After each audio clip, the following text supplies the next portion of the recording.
So this is what I don't understand. Why would you have to audition for a movie like this?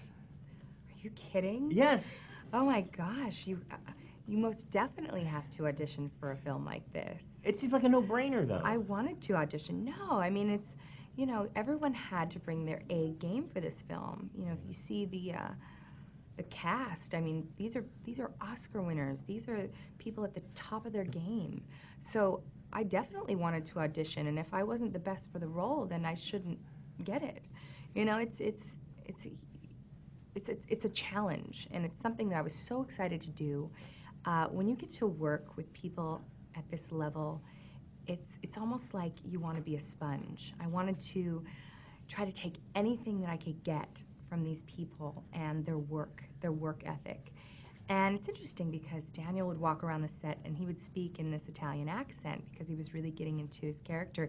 He even wrote us little notes from Guido on the stationery that he got for Guido Contini.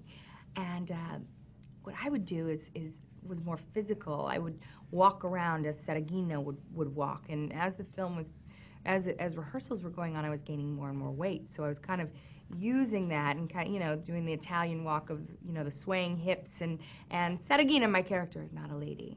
So I would practice walking around set with my legs spread apart and sitting down and never crossing my legs because that's the physicality of this character and how she would move.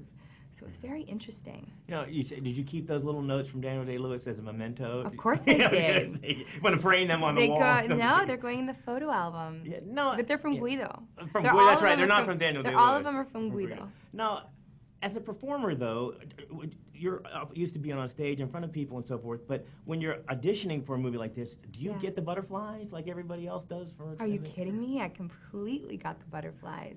But I went in, I remember, specifically, I was in London, and I came to audition for Rob Marshall, and I really wanted this role, so I got dressed up for the audition, and it's quite funny. I had this big, you know, mouth, and I overlined my lips, and I tried to look as Italian as possible, and did this little makeup to make my nose even look wider, so it would look more Italian, and the hair, and I wore this outfit with, you know, the cleavage pushed up and trying to make myself look as curvy as possible for this role. And yeah, I really tried hard. I worked really hard to get it, and I worked really hard to make it a great role in the film. Well, once you got it, then what do you do? How do you...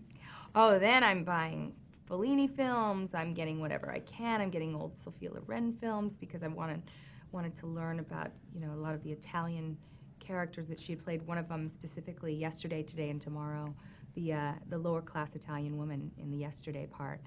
I also watched it started in Naples. I watched a lot of her films, and I was kind of in awe of her. She's very nurturing and mothering, and just like her character in the film. And I really wanted to look at her makeup in person, and it was beautiful.